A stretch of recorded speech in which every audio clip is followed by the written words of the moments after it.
Today I'm joined by Tristen Sky, who is an intuitive guide, energy teacher, and a spiritual mentor who bridges the worlds of energy, consciousness, and soul level healing. Tristen, thank you so much for being here. It's such a gift to share this space with you here today. I really, really, truly appreciate that. Thank you. Yeah. So, what was the moment that you have realized you were meant to walk this spiritual path? Great question. I love it. We're going in deep. Okay, so I'm a psychic medium. So what I do is I pass along messages for people to help them on their path. I've always been a really sensitive person, like just feeling energies more deeply than the average person, kind of being overwhelmed by energies, So I felt like I had no choice but to really investigate this to figure out like what's wrong with me in a way. I was like, why do I feel things that other people don't, like my family or my sister? I was like, what the heck's wrong at the time? I was like, what's wrong with me, right? So I felt like I had no choice but to deep dive into the spiritual realm.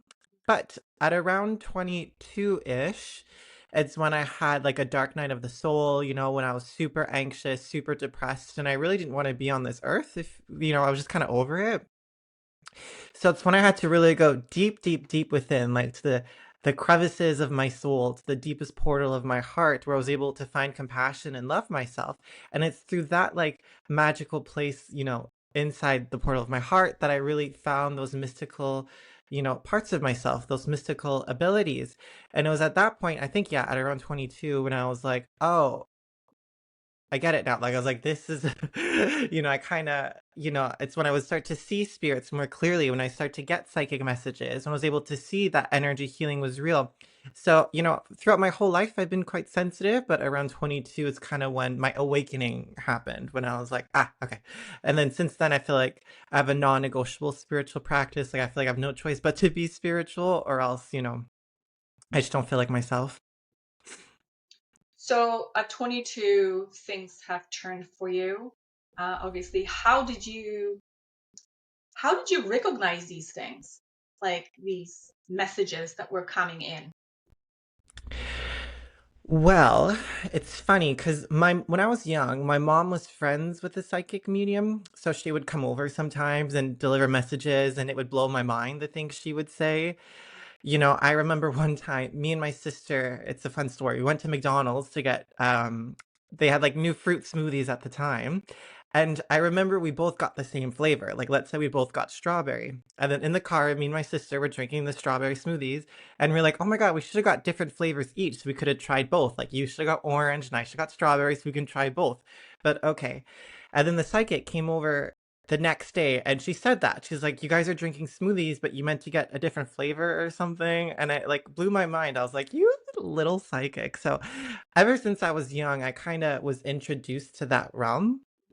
So like I said, around 22, I remember I was in a deep meditation, and it's like my eyes disappeared. Like I wasn't seeing the physical world anymore. Like it was really just the imaginative world. Like I saw like it was, I can't, it's obviously hard to describe Yeah. the other side, but like I would see like ancient, if I could describe it, like ancient runes or words, or like scribes, I think what they're called, like symbols that would just like flood my brain. And I was like, what the hell? And it was almost like an initiation process, kind of like my spirit team was like downloading information into my being, if that makes sense. And it was at that moment, I remember I was sitting down in a meditation with the sun and seeing all these symbols. I had no idea what they meant, but it felt like I was being initiated to like psychic medium. And then since that day, my eyes awakened. So I have clairvoyance, which means clear seeing. So through that moment, I started to just see things. So I would just start to get messages from the other side. And yeah, and la da dee da, that's why we're here. Hmm. So can anybody,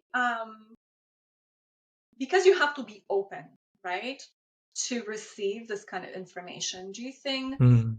anybody can be in that, I guess, stage in their life where when once they're open, things can show up to them in different way? Because obviously some people feel, some people see, some people smell, so it's like different ways. But Can anybody become so intuitive?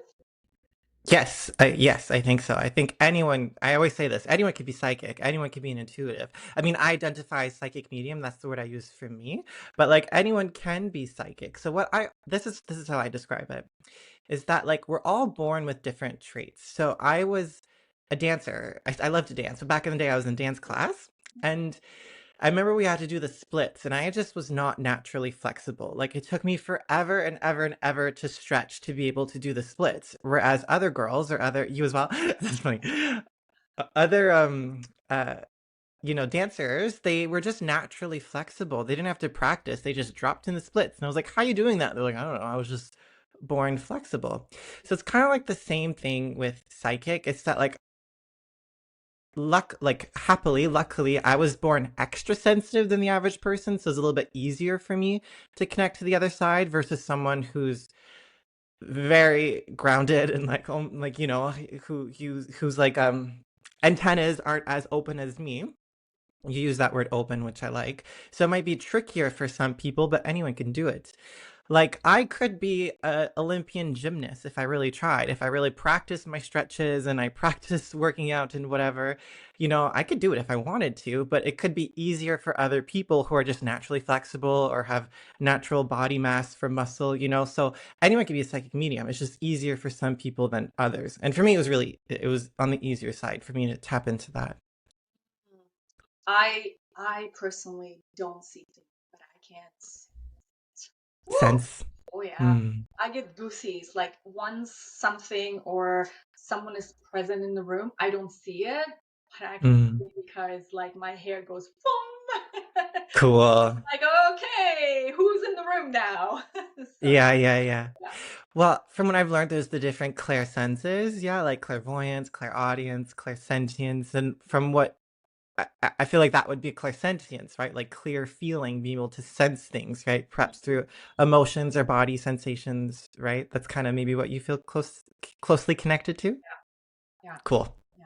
Which it's a really interesting, like on the beginning too, I don't want to say I was in denial, but I was kind of like, I don't know what that is. Like, why am I going through this kind of like Mm, energetic, weird sensation in my body? I wasn't sure. I'm like, is there a drift in the room? Like, is there like wind coming through? But mm. once I start becoming as well very open and my spirit, like I started my spirituality about maybe 7 years ago or so, and I talked to Nadine, who is a mutual friend. um, Yes. um, she has guided me through this process as well quite a bit to have a little bit more understanding and being a little bit more open to Mm. these senses. So yeah, Yeah, I almost call it like spidey senses, like from Spider-Man, I think it's what it's called. It's kind of like, oh, my spidey senses are tingling. Yeah. And right, it's like, yeah. yeah. And I think it's normal. I really think that's normal. That's how humans are designed to have that sixth sense, right? So I remember like at the time I was like, well, something's wrong with me. Like I'm sensing things, I'm seeing things, I'm feeling things, but I came to realize that's actually normal. Like it's normal to be like this. Mm. Mhm. What happens to what happens energetically to, for example, someone who is really not aligned with their truth? When people are not aligned with their truth, I feel like from what I've noticed, they suffer knowingly or unknowingly. So sometimes they could be just unhappy or kind of miss the magic of life. And sometimes they don't know any better. Like that's just the life they know, if it's how they were brought up or how society told them to be. They may not know that they're suffering or they may not know that they're unhappy, but they are. And people tend to just be less, they vibrate at a lower frequency. So to generalize, they could be, yeah, less happy, less nice, less fulfilled. But when we dig deeper and find our purpose and our authentic truth, it's almost like we vibrate higher, we're happier, we're more purposeful, we have more radiance, we're glowing. So it's just like different levels of light and darkness that someone would carry, but when you're not living in your purpose, your light's a bit dimmer, I find. So, is there something that we have to go through the darkness of the soul to awaken us? and to realign ourselves in a certain way, or this is something that some people are more aligned and some people are not? That's a great question. I love this question.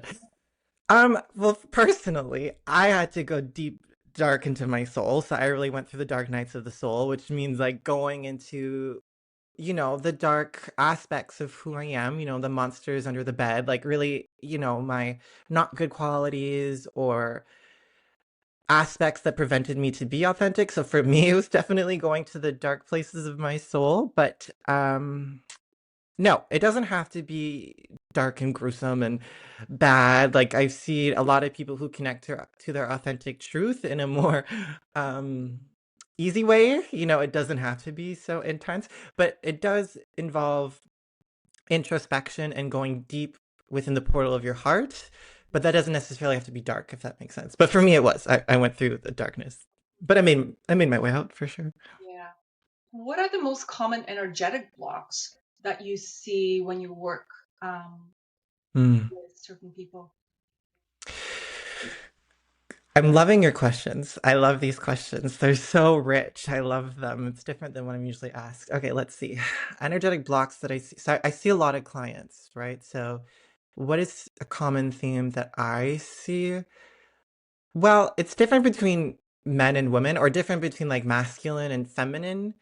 Um, the one thing that I find more in yang in the masculine energy is like I feel like we all want to be good. We all want to be seen as good. We all want to be good. And sometimes the energetic block is kind of seeing, the shadow is to kind of go into like, you're actually not that great, or you're actually not that talented, or you're actually not that good.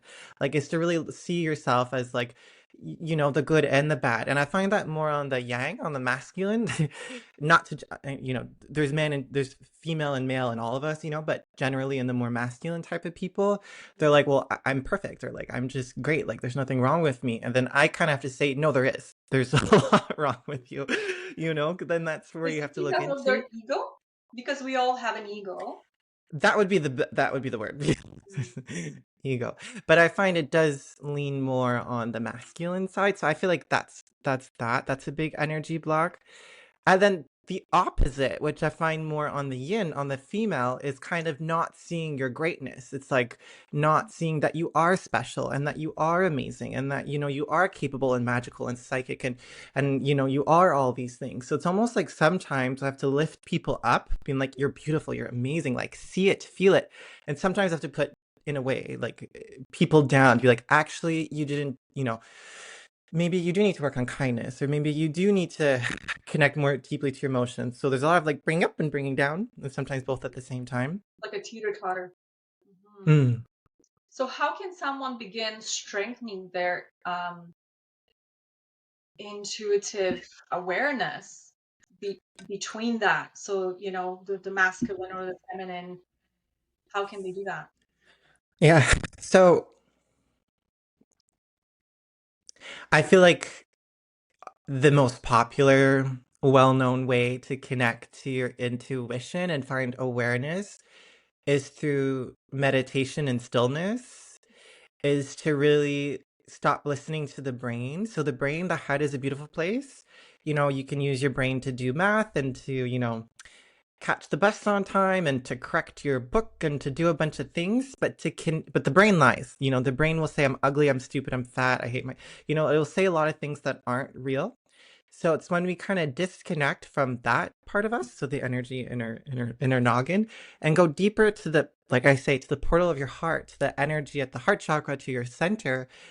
That is where all the wisdom is. That's where all the information is. Like that's where we need to be. And this is when we can look into the light and see that I am beautiful and I am amazing and I am talented, and also the dark. Like, okay, maybe I am too this, or I was too reactive, or I was a little bit needy, or kind of look into those places, but it's in the heart, not the head.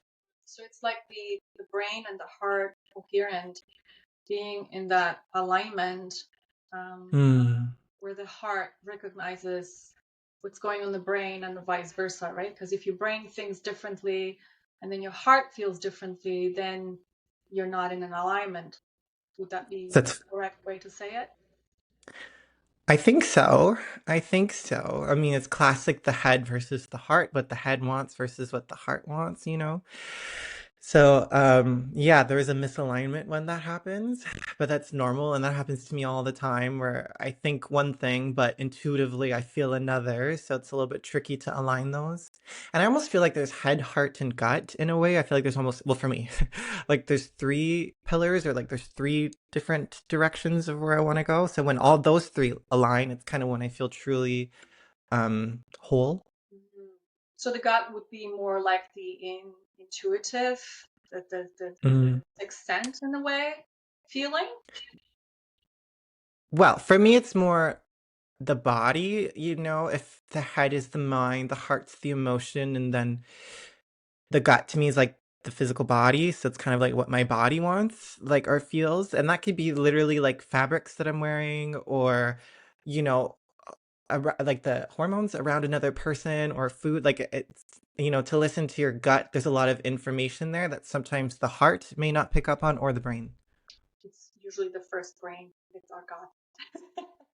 Mm, that's right. Yeah, kind of. Yeah. Like the first thing that happens because when you're meeting someone, let's say you meeting your boyfriend or girlfriend for the first time, you have those butterflies in your stomach, right? Mm, It's mm. that gut. It's I guess will be the first thing that would be like, oh, I have these little butterflies happening in there. So yeah, Yeah. you start really thinking of what's going on, right? Because your brain kind of shuts off that emotion or that serotonin or whatever, and you're like in the zone Mm. of, oh yeah, I'll do anything. That's right. I mean, for a lot of people, I mean, I'm definitely someone that is the least, like, it took me a while to anchor into my body. I was much more in the clouds and, like, you know, listening to my body was something I had to take a lot of work on to realize, oh, this person is making me anxious or I feel uncomfortable, like, wearing this fabric. I know it's super silly, but, like, I just wasn't aware. Like, even today, I still struggle with, like, my physical body awareness. Um, so it took me some time to listen to the intelligence that my body is telling me, and that's when I'm like, "Oh my God," like, sometimes it's not in a long quest of hiking a mountain and talking to God through the clouds. Sometimes it's just listening to my beautiful body, you know? What's important about that? It's really tuning in. So, what Mm. does awakening really mean to you, or if you want to pass that to someone else? When they say awakening and they don't know what awakening means. Well, for me, there's more to life than this is kind of like the summary of awakening. Like to me, there's like what you know, there's multiple awakenings someone can go through, but to me, I really know there was a life before my awakening and life after, and then that's just it. Like once you're awake, you're awake.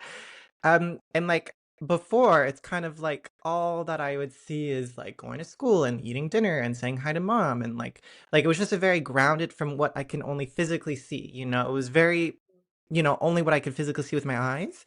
And then awakening was able to see beyond the physical. So I was able to see how do I say this? Like that there's more to life than this, that there's more to life than the physical. I mean, I know it's a kind of vague or thing to say, but in summary, there's more to life than this is what I would say. So it's like having that experience of awakening versus simply going through a difficult season where you need to recognize that and I guess be aware kind of thing of the what's awakening, what's really happening, and then are you really going through this difficult time? What's going on the physical plane, I would say. Mm, mm-hmm, mm-hmm. Beyond the physical plane, I definitely think connects to awakening. What role does shadow work play in true, I guess you can say, awakening transformation? Mm. Well, for me, you know, I connect a lot. Like, how do I say this? To me, I feel like the purpose is to be a light being, is to really be full of love and light. And to me, love comes the energy from your heart.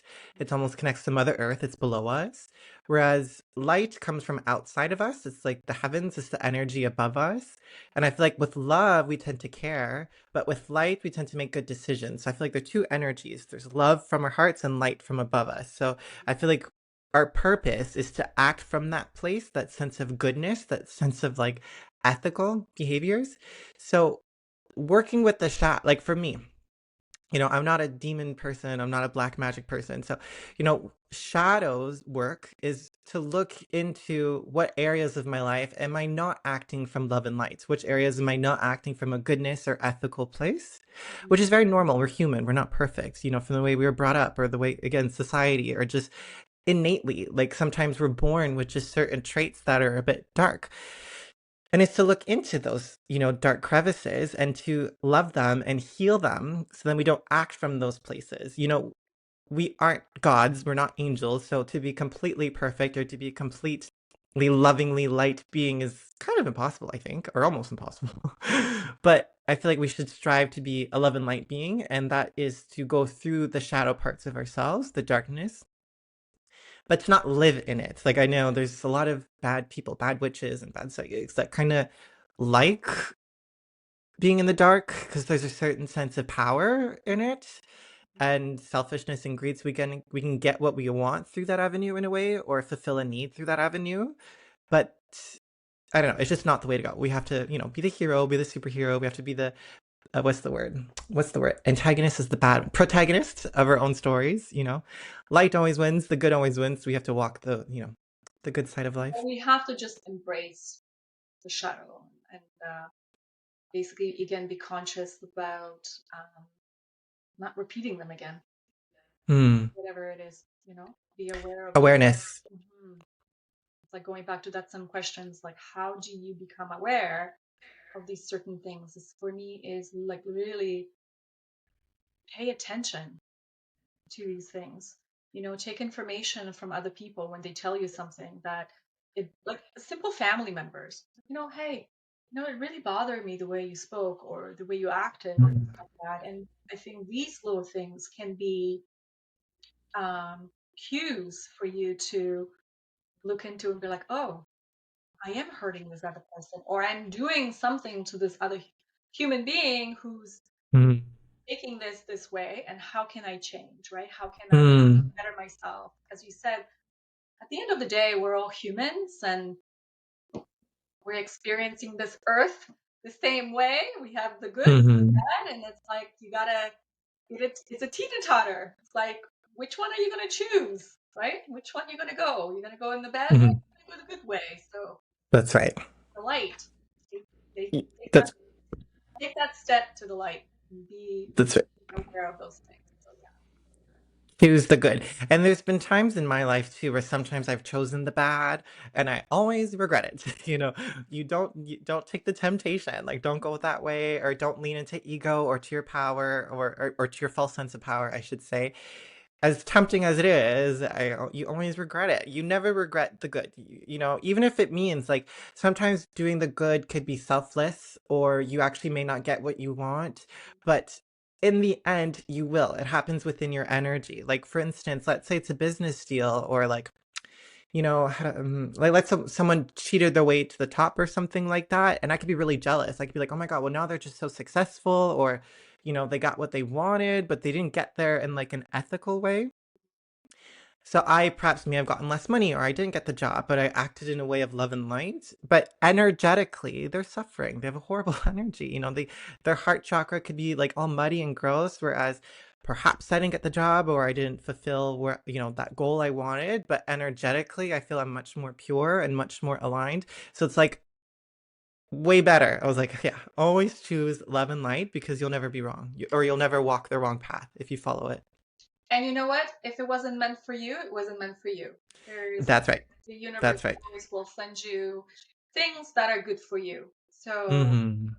it's like I try to teach my kids too. It's like, don't set your mind on certain things because if they don't work out, then you're gonna be upset, be what we just discussed, that you're gonna be jealous or you're saying these things. So it's kind of like, it just didn't work out. It's okay. Mm, Just move on to the next thing. Wish someone well, good luck, and mm. move on. Don't hold on to these energies because That's right. Um, Something that helps me a lot is everything happens for a reason, and then it's when I truly, truly believe it. So if I didn't get, like, for instance, this job opportunity, which isn't real, or maybe it's real, but like I was just using it as an example, but it's like everything happens for a reason. So yes, maybe let's say I did get that job, well, perhaps I would have been miserable at it, you know? So yes, it's to always have trust in the universe, and if you walk the right path and you act from a place of goodness, you'll go exactly where you're meant to be. I agree. Totally agree. Mm. It's just, Hmm. it's not easy. Not easy for everybody to fall into that. But that's why you are here, and that's why I have this podcast so we can talk about it. And for me, it's like if I can have an impact on just one person, it's a huge thing. My heart is happy. And that's what matters. It's re That's right. It's very rewarding. Mhm.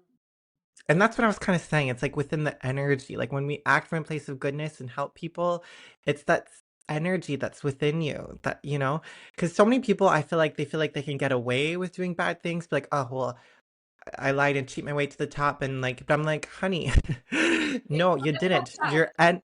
Yeah. Your energy, like you're gonna be miserable if you walk that path. You know what I mean? So I hear you. It's definitely very reward like you with this podcast and spreading good information and I'm sure helping a lot of people. It's incredibly rewarding and that in itself is way better than, you know, walking the other way, you know? Mhm. You help other people release old stories or identities that they're so attached to. Well, a lot of my work really connects to who the person is. So if I connect to a person and I remind them of who they truly are, it's like they believe it themselves, so they have no choice but to follow it. So if I have a client who is uh let's and okay, so kind of like disclaimer, I don't know why this is an example, but I'll just say it. Like there's nothing so doing the work I've done, I saw there's many different types of relationships. There's homosexual relationships, there's heterosexual, there's monogamy, there's polyamory, there's all these different types that even though they don't align with me, I was able to see that universally they do align with other people. There's not one way to have a relationship, right? So let's say I have a client who's like polyamory and she's sleeping around with a lot of people, and that could be the path for some people. And I've seen that where some people are meant to be mothers, some people aren't. Like we all have different paths. But connecting to her, I was able to see that like that's not who you are. I was like, I could see that you want monogamy. I can see that you want loyalty. I can see that you want one person.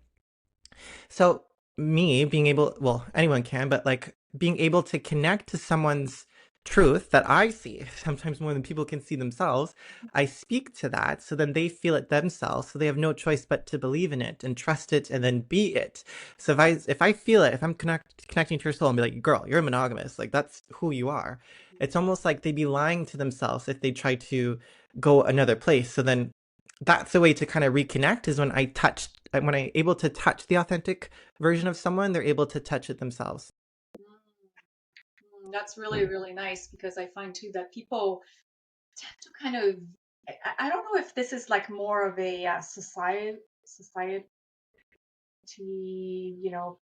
brainwashing, you're trying to fit in, or like you said, there's so many different kinds of groups, and we as humans, we want to be part of communities, we want to be part of these things and experience things, and love is huge. So this would bring me to a question of, again, like we were talking about energy.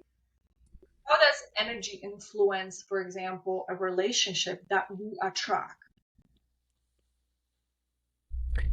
Right. Well, it's almost like let's say I have, let's say my father was abusive, like this is a big example, abusive. Well then and then I receive that form of love, well then I will seek out energies that mimic that. So I don't know if that's kind of your question, kind of like like it's all internal. Like if I believe I deserve love and happiness and joy, well then I will attract that. If I believe I don't, then I won't. So when we live authentically in our truth, which is love and joy and happiness, because that's truly who we are, and compassion, well then we will seek out those energies. So whenever there's like an imbalance in a connection, it usually is something like a hole or like a missing key within ourselves, if that makes sense. Mm. So it will be the same thing because right now people are, I guess because we're living in such a crazy times, whatever. I was born in 1975, so we're a different generation. But right now, because with all this technology and all this fast speed dating, and like you said, monogamy and poly and all that stuff, how can one energetically, for example, if they're trying to, let's say, attract a partner, right? What would they have to do Mm, to attract that person? right. Well, what I think, firstly is to be like, okay. So there's this famous saying by RuPaul, which is a famous drag queen. He says, if you can't love yourself, how the hell are you going to love somebody else, right? And there's truth to that, but I don't want to put pressure that like if you don't love yourself fully, well then you'll be single forever. So I don't want to kind of go down that rabbit hole, but I want to say to attract a partner, you kind of have to find yourself and find who you truly are. Authenticity is key. You have to be yourself. So if you're a man and you think, well, I need a wife who's skinny and pretty because that's what you do, and then she has money and then we're gonna have 5 kids, like if you're following that, that may not be your authentic truth. Maybe, first of all, maybe you're gay. I see a lot of that. I'm like, honey, you're a homosexual, you need go be with a man and feel fulfilled. Don't be something you're not. You have to be yourself, and from that space you can find out what type of partner you truly need, a man or a woman, or a they them.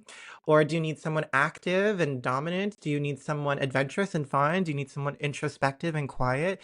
First, you need to find yourself, so then you can find a match to that. Another thing I want to say is going from a place of energy, right? So it's like not what they look like or what they sound like or their culture, their religion or anything like that, but really go about vibes, like a person that is aligned to who I am, like manifesting an energy, right? Like someone who not just tall and good looking and whatever, but like someone who understands me or depending what you need. Like if you need someone that values family or not, some people that doesn't matter. Perhaps you need someone who's adventurous and some people don't like that. So to manifest an energy, so I feel like one thing would be to find yourself and to live authentically. So to truly be yourself, like what you like and don't like what you don't like. Don't listen to anyone else, your parents, the culture, whatever. Listen to your heart and then manifest from a place of energy, not from ego, not from like a Not from one, person. right? Because then you always Those are want my tips. one. Yes. No, Yeah. I think it's very important to talk about this because Mm. um, there is a lot of this going back and forth. I want to manifest someone, I want to do this and this, but I find that it's almost like, again, energy, but it's forced energy a lot. Anyways, this is from, I guess, I mean, majority of my friends are married or divorced and that stuff, but let's say the ones who are divorced or separated, it's like that need to being with someone. And I know some of them are in the wrong relationships because they're kind of, either a quote unquote, I want to be with someone, and they're forgetting everything else that's around them. So, yeah. I mean, that's true. I mean, we are a social species, so in a way we in a way need Mm. love and connection and partnership. So it's something that we need as much as like food and water. Like in a way I always say like someone could live with not much food and not, like, but without love that could be very, very difficult. So partnership is important. I get that. But yes, we have to not go from a place of need. We have to go from a place of a whole. So it's two wholes coming together. If it comes from a place of need, then how do I say this? It's fine. It's fine. It's one way to go about life, but it does feel less whole. It feels less holistic. But like some people, and that's okay. Like, let's say you need a man for this to help you. Like it's almost like puzzle pieces. So let's say I have many lacks. Like I'm not very assertive or I don't make much money. So then a man who is assertive and makes a lot of money kind of fulfills that need. So it's almost like two puzzle pieces. So that's okay. It's definitely okay to fulfill a need through a person. But the most profound types of relationships that I've noticed is when two people find wholeness within themselves and just co-live together. So it's not a sense of I need this or I need that. It's just like I love myself and I love you. It's not like I need you. It's just I love myself and I love you. Oh, I love When that. it comes from a place of need, it's not like I don't love myself. It's like I need you. Right. Right. It's like almost codependence in a way. That's right. That's right. But I also know like people but we are social species. So we do need love and connection. So if, let's say you're on a journey to find yourself and you're not there yet, but if it's still okay if you need a boyfriend or a girlfriend or whatever just to Totally live, okay. that's okay. Yeah. Yeah, totally okay. It's all about experimenting and, like you said, finding yourself, finding Hmm. of who you are, what you want in life, um, whatever it is. So, are you single? No, Ah, okay. Cool. Oh, you're married. I guess. But What's that? I've been separated for 7 years. We just Mm. got back together 3 years ago. So Oh my God, you yeah, separated with and this person and got back. Oh, and that's that's why magical. my spiritual journey started about 8 years ago. Because when we separated, is I think that's when I went through my dark night of the soul, because I had to go within to Mm. really figure out, again, who I was, what happened to me. And it was the same thing with him. Mm. We needed the time to be apart to be on this journey to figure this out. And then when we came together, um, it was the most beautiful thing ever. Yeah, Good work. you yeah. know Good job. And that's what I Wasn't call like easy, but yeah, it can happen. It it, can happen to anybody. that's right. That's like I call it soulmated hard. It's like you soulmated. It's like when people go and then you come back. That's very like that's a very soulmate type of Yeah, connection for sure. yeah. So it is what it is. We love it. We love each Yeah. other. Yes. Yay! I How? love love. Yes, I know, but life is life, right? And That's right. like we said earlier, we're humans, and we just have to do what we have to do for us, what works for us. So Mhm. yeah. That's right. How does the nervous system interact with a spiritual or emotional healing? Wow. Okay, so again, I'll speak from my personal experience that we all have different nervous systems. I have a very hyperactive nervous system. I'm a very, very nervous, anxious person in general. And it's a double-edged sword. So what I like for me is that I pick up on things like the subtlest subtleties I pick up on. Like I'm hypersensitive, hyper anxious. So my nervous system kind of picks up on everything. So that's what makes me a good psychic and energy healer, because I'm able to pick up on things, and not just from empathy. Empathy is, through the heart, right? Kind of like what we talked about earlier about brain, heart, and gut. Like the body is my hyper active nervous system picks up on things. So it's a blessing because I do pick up on things, so I can kind of pass along information and energy healing. But again, it's tricky. Just my day to day life, just in public or in spaces or talking to people, it's almost like I tense up so quickly, and then I freak out and I sweat and I'm, it's very tricky to be such an anxious and nervous person.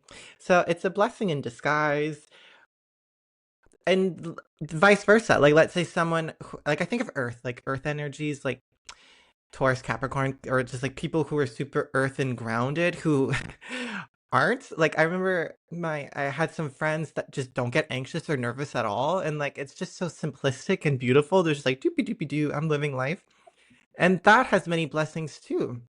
Because you're able to do hard things, let's say. You won't get overwhelmed during situations. So even if you're an energy healer, let's say you have a patient or sorry, a client that's freaking out, you have a stable energy to kind of go into it.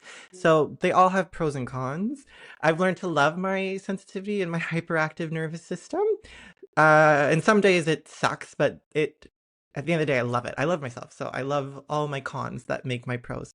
Actually, I'll say that real quick as well. I've discovered, sorry, I'm a Gemini, I talk a lot. So that your biggest con is your biggest pro. So my hyperactive nervous system or my hypersensitivity that I did not like when I was young, I'd cry at everything, I'd feel everything, is also my biggest pro. That's what makes me a super good psychic and a really good empath. Or the fact that I am scattered. I'm a very scattered person. Like I'm here, I'm there, I left my keys here, I don't know where this is, I'm late for this. And again, it's a con, but my pro is that I'm really adaptable. Like if plans change, I'm okay with it. Like if I need to drop this and go here, I'm like, let's go. So your biggest con tends to be your biggest pro. Mm. Mm. Yeah, it's again, we all deal with different things, and Mm, yeah, but I think I find myself so much more grounded too. Um, like when I started my podcast, mm, I was sweating and I was so nervous. I mean, even right now, my palms on my hands are a little bit sweaty, but mm, it's so much easier now than what it was in the beginning. mhm. Yeah, it's how you manage that, right? How do you balance Exactly. that stuff? Yeah, and don't look at that as a negative thing. It's just you have to go through that process and how you deal with it. So, yeah, Yeah, it's just the way I'm designed. So therefore, I may need extra bubble baths, or I may need to do some yeah, yoga, or some lavender oil. Like it's just the way I'm designed to yeah. keep myself. Whereas some people may not need that. They may need something else. So we're all Run different. in the forest or something. Yeah. Hmm. How do You you? know, Yeah, go ahead. just like that's what is purposeful. It's when we truly are ourselves and lean into that. So like for me, I feel like I am doing the work I'm meant to do. Like looking at Tristan, it's like what am I good at and what am I not good at? So it's like I am good at talking. I am good at being empathetic. I'm really good. I'm a psychic, so I'm really good at passing along messages. So it's kind of like aligning with my excellence or the toolkits that I was given. Whereas someone else, they have to be themselves and find that authentic truth to find out what's in your toolkit and move from that space. So, and that's true purpose. Mm. How do people process heavy emotions? How do people With process heavy yeah, emotions? without like Okay. bypassing this spiritual aspect of themselves. No, how do I say this? Let's say I'm in yoga Hmm. and I'm in a plank position. So it's kind of when your two palms are against the mat and you're holding your body weight up, kind of like a push up, but you're holding yourself up, a plank. And I'm holding and I'm holding and I'm holding and I want to drop and I want to fall because it hurts. Like it's hard. My muscles are crying. But in that moment where I want to fall, I push a bit more and I find that strength and I find that deeper part of myself. And then I hold. I didn't fall. That is true strength. And that's how we become stronger physically. And in yoga, there's a saying, what you practice on the mat is a reflection of you off the mat. So it's kind of like, let's say there is something dark or deep, a breakup or your house is on fire or whatever. It's that part when you're with yourself and you look deep within and maybe you want to give up or fall or break, but you go just a little bit deeper or you find just a bit more strength, or you go deeper than you've ever been, or, you find more compassion that you ever did. And that's kind of how we grow and that's kind of how we heal those places, right? So bypassing or floating to the top isn't the way. I would just get out of the plank if I'm like, okay, this is too much. But to find that deeper strength is truly how we can heal and move forward and find our authentic selves. Does that make sense? Mm. It's like basically not giving up in a way. Deal with your shit. Still move forward. Yeah, yeah, I have a yeah. potty mouth sometimes. That's so fun. Try not to swear. What's your zodiac sign? I'm a Pisces. Oh, you're a little Pisces. I love Pisces. When's your birthday? Are you March? March 13th. So I'm a Wow. sun and moon Pisces, and my Oh ascendant my is gosh. Sagittarius. Okay, so I was gonna guess Sagittarius. That's what I thought you were, because that was that pouty mouth. I was like, oh yeah, but Yeah. So that's I was probably like, the whoops, Sagittarius. Yeah, that's funny. That's probably where that comes from. But yeah, kind of like don't give up on yourself. I love that. But it's more like a investigative as well. Like let me figure this out or let me go deep within. That's also part of the work. how can people break patterns of karma? Karma? Break patterns of karma. Wow. Yeah. Um Is there a way that people actually do that? Or is this something that well it's, is part of all this spiritual um, awareness, awakening, what we talked about earlier? well, firstly, for me, once again, everything I'm saying is from my perspective and from information I get from the spirit world. But like karma is kind of like outcomes that the universe will bring from decisions that you've made in this life or even before incarnating. And some are beneficial and some aren't. But there's that sense of like you reap what you sow kind of deal. Because And karma therefore, also is not bad, right? that's right. No, yeah, there's good karma, of course. Yeah. Like one of my favorite sayings, and this is kind of like, the darkest thing I could do is when I wish someone, like, if someone does something, it's like I say, I hope you get what you deserve. Okay. That's the darkest thing I could say. Because in a way, if you just did good, if you're beautiful and friendly and you gave to the poor and you did all these things, if I say, I hope you get what you deserve, well, then you'll get abundance and love, but if you lived in misalignments, well then I hope you get what you deserve because then you'll learn and grow, so maybe you won't. So I feel like that's the darkest of dark thing I would ever say, but it has like a neutral energy to it, just I hope you get what you deserve. um and that's in a way karma. So in a way, if you can bypass it in this life, but then once you die and you cross over to the other side, you will get your karma then. Like, karma is inevitable. If you've done bad this whole life, but you lived in riches and fame and artificial Follow joy, you to another lifetime. Hmm. well, even just the other side. For instance, I had a cousin who died by suicide, and he did it in a pretty awful way. Mhm. Um, and in a way, he didn't get away with it. So on the other side, he suffered. He's like, oh my God, why did I do this? Like, what? Like, you can't get away. Like, karma will find you. So and that's okay. That just means there's lessons I need to learn. And that's where I can grow and love myself and find compassion and heal. But there's no way out. There's no way out. So if you've done bad, you'll get it. In one way or another, you will find it in your energy. So how can people clear karma? So it's kind of like what we've been talking about. So that sense of aligning with love and light, being a good person, finding goodness, finding awareness, going deep within your soul to find out what is not in alignment. Like, why is this karma happening to me? Like, why is this shit happening to my life right now? Like, why is this happening? So then we can go and to heal it. Compassion is big. I want to say compassion is a big, big tool that a lot of people don't use. And sometimes I don't as well. It's sometimes hard to just truly hold ourselves and love ourselves and heal ourselves with compassion. And that way we can, in a way, clear our karma, let's say, is when we do those steps. Kind of like what we talked about. It's through awareness, it's through stillness, it's through goodness, forgiveness, all the words, compassion. It's through those steps, yeah. Mm. Yes, it's so important to have a little bit more understanding, and because if you live in that denial, then you're right. It's like we won't be happy. We will go through life um, powdering around and being mad and hate each other and living in fear and everything, and coming to those senses of, you know, why can't we love each other? Why can't we be all compassionate human beings? But I know not everybody's that way. We're all on different timelines and everything, and everybody has to go through their own process. Hmm. That will be so beautiful. Hmm.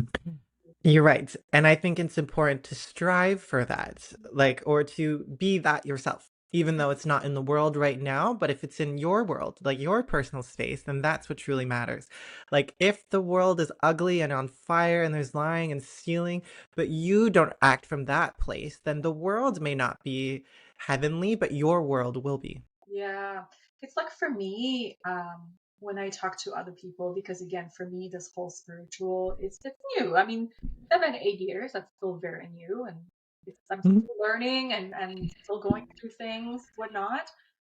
But for me, when I'm talking to someone and I talk about these things like I'm talking with you, is that I always feel that it's like planting a seed. You plant that Hmm. seed in someone, and it's up to them to take it, I would say, to take it to the next level. It's like, be curious, be adventurous, have a look what, going around you, right? And that's how I feel. Um, Hmm. Spreading that is very important because you I can't love it. force anybody into anything. It's just That's right. say it and you can just leave it as it is. It's up to them whenever they're ready. Well said. Yeah. It's like igniting something. Or you're right, like planting the seeds, but it's up to them to water it and to let the flower grow, right? But you can help them plant that seed. And you're right. It's almost like energy is real. So if we're acting from a place of awareness and consciousness and compassion, then being like having your energy spread around the world or just being in a room with other people, it infiltrates their being, right? So if I'm acting from a place of love and light, like when I'm on, like when I'm in a really good place, I can feel my energy influence other people and then they can act from a good place too. You know, vice versa. If I'm in a really bad place, well, not, or, if I hate myself and I'm miserable, that can infiltrate someone's energy as well, right? So, I know what you mean. It's nice to kind of plant those seeds Mm. of love. Yeah. What do you sense is happening globally regarding consciousness right now? Good question. Right now, like today, in 2025, and it's going to be 2026 soon, there is like a yang energy that I feel. Like it's very fiery. Like there's something masculine happening. And it makes sense. Like even like politically, it's very masculine right now. There's a lot of logic, you know. One thing I can see, it's like rising. Okay, I know it's going to sound very poetic, but like fire is what I see. Fire. So I'll talk about the good. The good is that fire goes up. There's like a upward energy. So I almost feel like there's people stepping up. There's perhaps new leaders stepping forward. There's like quick awakenings in consciousness.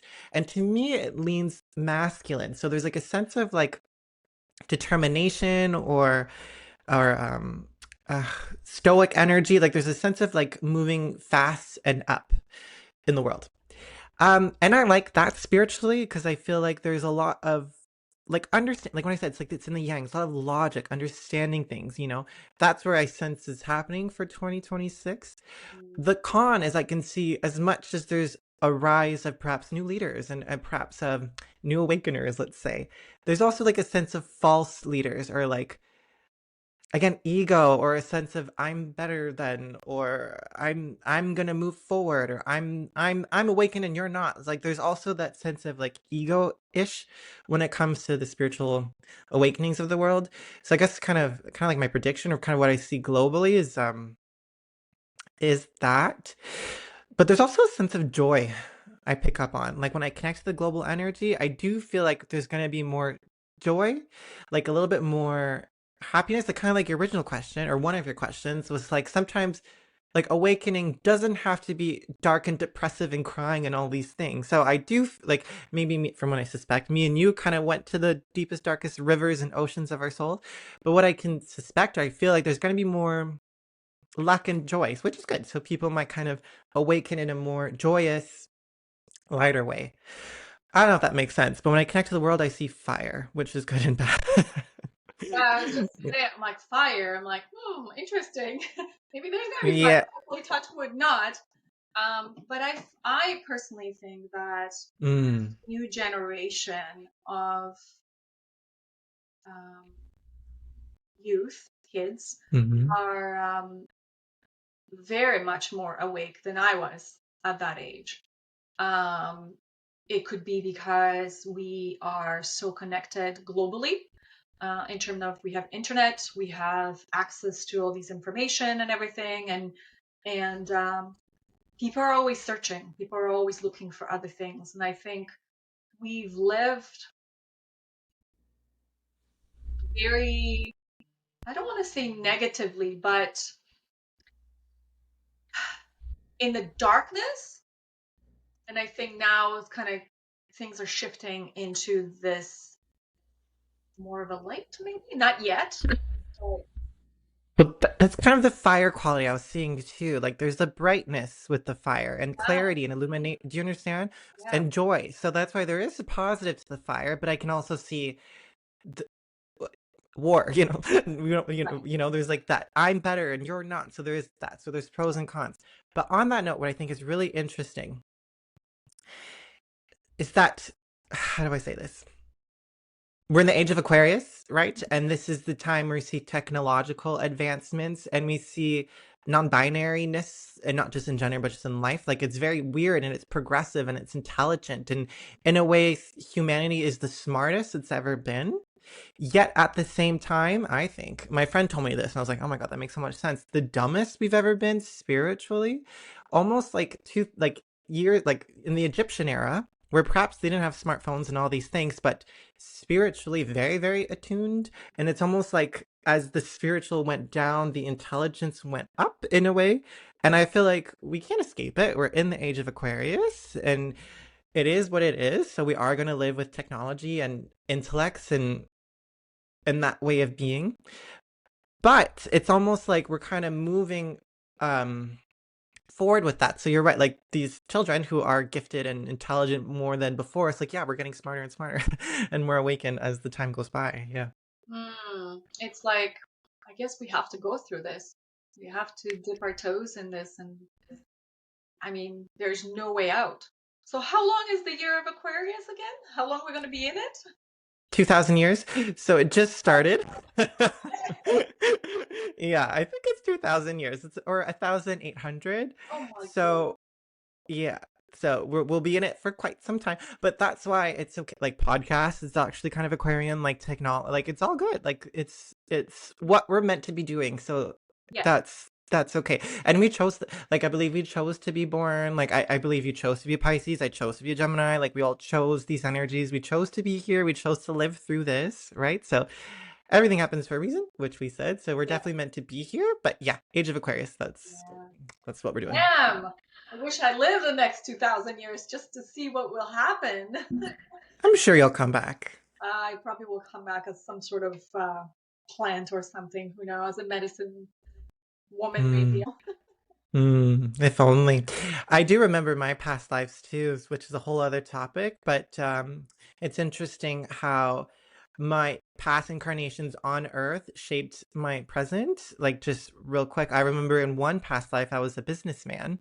And not that long ago, because there's photography, black and white photography, I remember that. And the keyword is I remember, because I was there, right? And I was this big fat man. I was in business of some sort, and I really was attached to like money and like success and ambition, and I really neglected beauty and health. And I died young, like at around 40 from a heart attack. I remember because if you study past lives, they say you remember your death, and that's the scene I was brought to, was me dying. And there's also another soul with me that I remember, and I was like, this is so weird. I was like, I remember you, even though I don't know who you are, but I remember that soul that was with me. Anyway, so I died from a heart attack. And then I really think the next life is this one. So I went from that one to this one.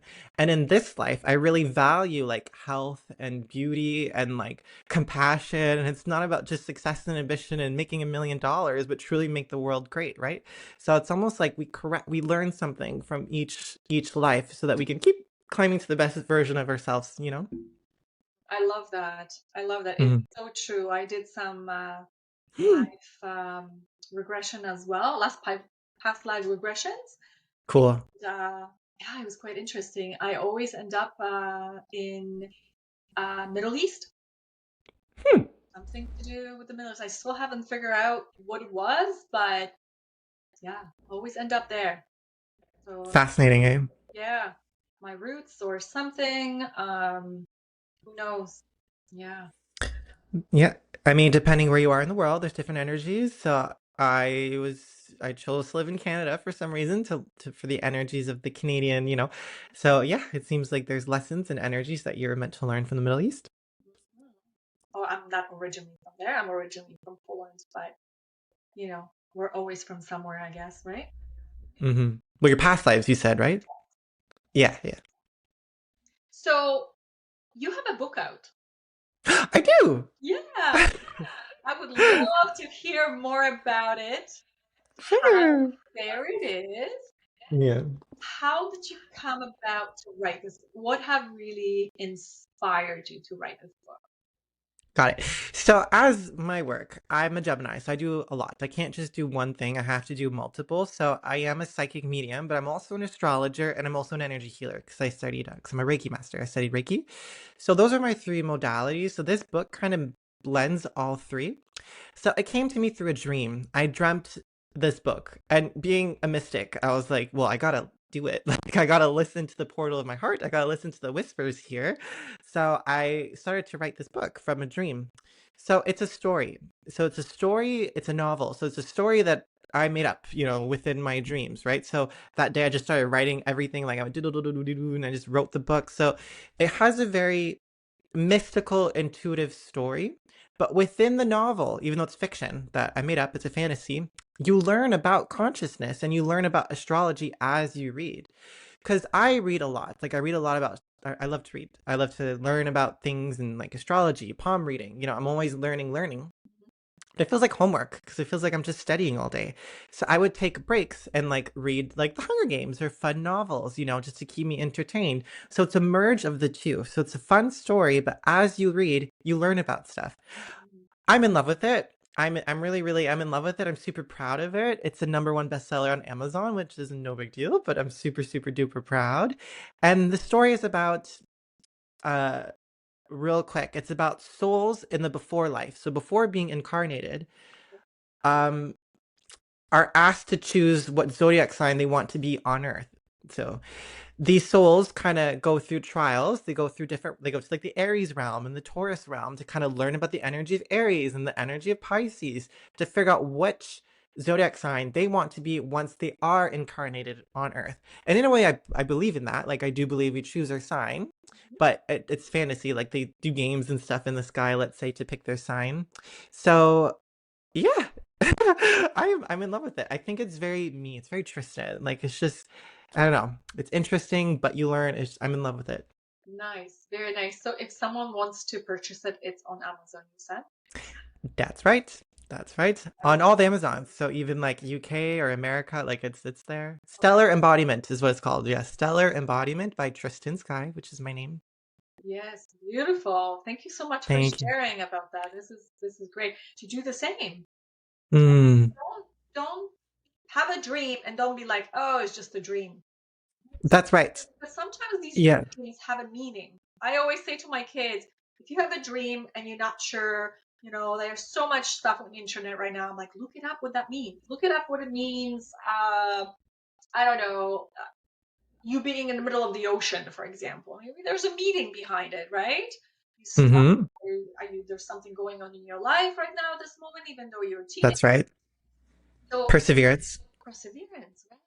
So it's real. I'm super happy. I definitely gonna get one of the books. Definitely. Ah, I love that yes. stuff. Yeah. Yeah. Yeah, and I'll sign it if I when I'm with you in person. I'll get yeah. Yes.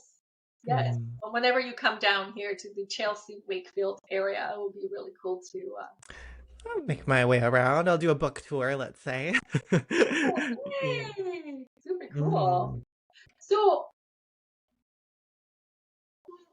what tools would you suggest for people to use or integrate in their daily life? Let's say if they are want to or they want to be a little bit more um, awakened, or if they want to tap into their intuition. So the first thing I want to say, is not necessarily a tool, but it's discernment. So it's to always choose love and light. If that's kindness, if that's compassion, if that's forgiveness, always act from the angel on your shoulder, not the devil. That's number one. Because I feel like, in a way, it's the hardest and easiest thing to do. Like, are you just making good decisions? And sometimes we don't know. Sometimes we don't know what the right thing is to do. But the more we practice listening to the little angel on our shoulder and not the devil, then we start to be more in alignment spiritually, holistically, mentally, emotionally, So that's one thing. Um, okay, quickly tools for me, and then I'll say tools that I often say for people, which are kind of surprising, but I say it all the time. So for me, it's whatever allows me to return within and to listen to the whispers of my soul. So for me, sometimes that's a bubble bath. So when I'm in a bubble bath, it's when I'm able to really hear the whispers of my soul. Or when I'm in nature, a mystic needs nature, right? So if that's going in a forest or a beach or a mountain or the snow, whatever that is, if I'm connected to Mother Earth, I feel much more connected to the whispers of my soul. But it's whatever makes you feel that. If it's going for a drive, or if it's working out, or if it's meditating or doing yoga, whatever helps you listen to that part of who you are, right? The other thing would be to take good care of yourself, which again sounds so simple, but I know it's so silly. But floss, brush your teeth, eat your meals, if that's 3 meals a day or 5 meals a day, whatever that is to you, and whatever food that is to you. Perhaps you're carnivore, perhaps you're vegan, like we're all different, but whatever is healthy to you. You drink your water, you get your sunlight, you stretch. So it's just to take care of yourself. And then those are the things for me, right? Other more tools that I see are anything that helps you feel spiritually aligned, like crystals or herbs or runes or tarot cards, like having holistic practices that help you connect to that. Like I like to pull cards or throw runes or do a prayer with a mala, like whatever that sort of active practice is can help you connect to the sacred or it can help you connect to the other side. But that's just for me. But another thing you do is read my book. That's a really good thing you can do to learn more about consciousness and feel more aligned because it's really written from that space. Like it's written from a soul perspective. So kind of when you're reading it, you're kind of have no choice but to think that way as well, which I like. But what I say often for clients, one thing that I say all the time that I think is so interesting is actually pets or animals. I actually don't have a pet yet, but Spirit is always advising, go pet your cat, go walk your dog, go look at the birds outside. There's something about animals that really help connect to who we truly are because animals are that. Animals, aren't listening to society or listening to gender norms or religion, they're just being themselves. So connecting to animals. And the other thing I say for people all the time is meditate. And I feel like it's so like said all the time, but all the time I'm like, did you meditate? Well, then what are you doing? Like, what you're trying to find information outside of you? Like, what are you doing, silly girl? Sit down and breathe. That's where you are. You don't need me. You don't need a psychic. I mean, of course, I'll always be here, but it's like sit, breathe. You'll find all answers literally are found within you. Anything you want to know, it's in there. You just have to listen. Yeah, it's like again, tapping into your own intuition and listening to the voices, the good voices, Hmm. The to real ones, the true ones the from your true heart. ones, Yes. right? It's so important. And again, we live in such a fast pace of life that even that 5 minutes sometimes it's so hard for people. But setting that aside, I find it very difficult to meditate at night because Hmm. I'm super tired. Like by 10 o'clock, I'm like, I'm done. And even though if I try to meditate, within like 2 minutes, I'm asleep. So for me, it's like when everybody's out or when I'm in nature, Mm. when I'm gardening and things like that, I love to connect, like you said, with the birds, Mm. bees, and listening to the sound of the wind is my Hmm. own way of Mm. kind of connecting with my own truth and my own um, uh, presence in the moment. Well, that's right. Another thing that I love is flowers. I love flowers. That's my favorite thing, the intelligence of a flower. But the last thing I want to say is that it takes work. Like it takes a non-negotiable type of practice Yes, to really feel spiritually aligned. So it's kind of like an athlete needs to go to the gym or a chef needs to make food, you know, you need to or practice. a singer needs to sing and make albums. Like you have to do whatever it is to feel aligned, but you got to do it or else our muscles weakened, you Yes, know? Luckily for me, I live a life that allows me to do those things. Like my sister has 2 kids and a full-time job. Like it's kind of harder for her to go in nature for an hour and talk to birds and stuff like that. But whatever you can, if that is 5 minutes, if that is drawing or coloring, or if that is, you know, whatever it is to help you listen to the whispers within, then that's what you should do. I think everybody should be able to tap into that somehow. Now, even if it's 5 minutes, it doesn't matter. I mean, you Mm. go and have a bath, it's at least 15, 20 minutes. Well, I spend like a full hour in that bath. Let me tell you, I put the bubbles and the salts, like it's very luxurious, and I meditate, and I'm a mermaid. I'm a mermaid. What can Yeah, I say? maybe you should have been with Pisces. That's funny. A lot of people think I'm a Pisces too, like or a Leo because I have long hair, but a lot of people think I'm a Pisces, Do you have which Pisces makes in your sense. chart? But no, not even. Oh, wow. My moon sign is Scorpio, right? Which in a way does kind of have that watery sensitivity, and it's because it's the moon sign. It's like there's that intuition that's sensitive. But I mean, I'm a Gemini. Look at me, like I'm talkative, I'm frivolous, I'm all over the place, and my rising sign's Aquarius, which I love as well. So I If you could leave listeners with one truth hmm. that would genuinely change their life, what would that be? What a simple question. It's like, what's the one thing that can change people's lives? Okay, so what I can say is that I can speak from Tristen, like going into my toolkit, like what are my specialties? Like what is Tristen good at? Then maybe, what are my special skills, let's say. And one of the things that I feel like I'm blessed at, but also work really hard to achieve and work towards is authenticity, is to be yourself. So if you're watching this on YouTube, if you have a visual podcast right now, you could see that I'm pretty and I have long hair. I'm pretty. Well, you see, I compliment myself because I love myself. But like, I have long hair and I wear makeup and like I do what I want. I'm not going to listen to society. I'm not going to do what other people want to do or what my parents want me to do because that goes into misalignment. Is to be yourself, is to listen to who you truly are. What color do you like? Do, are you wearing black because it's how business people should wear? Or do you actually want to wear red? Wear red if that's what you want to do. I say don't listen to society. Don't try to fit in. Don't try to do what other people want. Be yourself because that is where the true magic is. For instance, I want to say okay, I'm going to talk okay.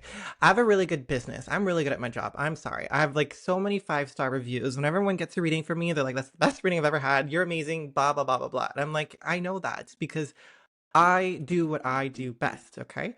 I'm not trying to market myself. I'm not trying to I'm not listening to society of how I should be or how a tarot card reader should dress or how a psychic should act or I'm not doing anything like that. I'm just doing what I do and I do it well. And I feel like that's where the magic is and that's where you may find or you will find success is when you're authentically you. So be you, whatever that is. If you like pink and you want to dye your hair pink, then dye your hair pink. If you don't, if you want to be bald, like if you like brown and you want to wear brown, then do that. It's just to be who you are. Be that. Be authentic and don't. Yeah, I agree.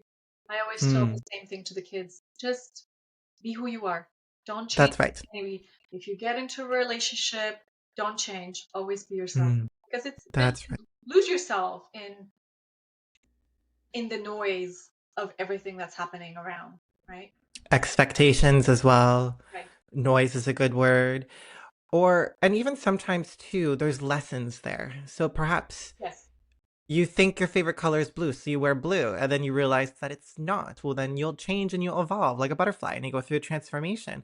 But it's through that expression of your authentic self that you can really find yourself. So explore, find who you are, and be that. I think that's my biggest piece of advice from Tristen. Yeah.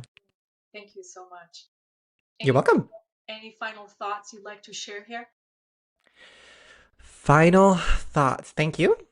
Thank you for having me. I loved your questions. They had a lot of depth, which I love, because a lot of people can ask superficial questions, but I didn't expect them to, well, I didn't expect them to be so rich, and I love that because it shows meaningful conversations. And you're right, it's like planting seeds and it can really help people.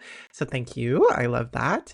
And final thoughts, maybe just I'm such a preacher, but like gratitude. I'm very grateful for this, and I hope people find something they're grateful for today. Like if it's having the time to listen to this podcast, or the chair they're sitting on, or the walk that they're going through right now. It's just I'm really grateful right now, and I hope everyone finds something they're grateful to. So that's what I want to leave on. Thank you so much, Tristen. I really appreciate you coming on and speak your truth and sharing your gift Mm. with with us and the audience here. So I do truly appreciate you, and I'm grateful to for connecting No, with you. So thank you.